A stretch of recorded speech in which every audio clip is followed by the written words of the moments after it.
Hey folks, oh my goodness, we got those pesky ants down here again, but I've got a little cure for those guys. Let me get it for you.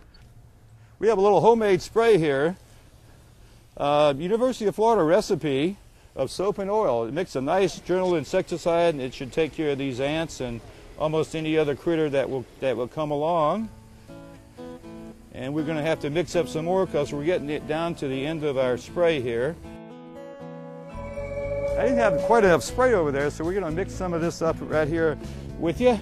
And we're using a gallon sprayer because this recipe from the University of Florida is calling for 2 tablespoons of dishwashing soap. Doesn't matter what kind, you just don't want to use anything with bleach. We use 2 tablespoons of this. And per gallon of water.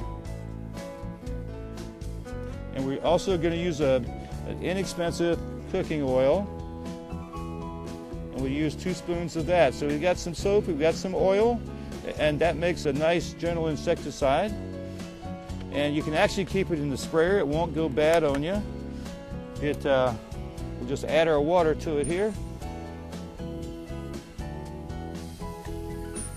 And of course we're going to pump it up and put the pressure back on the sprayer so we can finish off our job. And but then when you get through, if you just release the pressure on the sprayer, you can keep it sitting in the garage for months on end, and it won't go bad. And then wherever you need it, just pump it up and away you go. It makes a nice gentle insecticide for almost any kind of bug. It really has to be a contact sprayer where you've actually got to spray the bug with it though.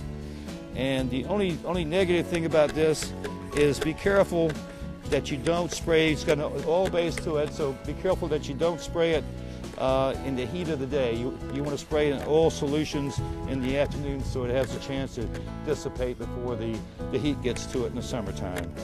And now we're ready to go spray. Thanks folks, Jim Hunter with your short and sweet tip of the day.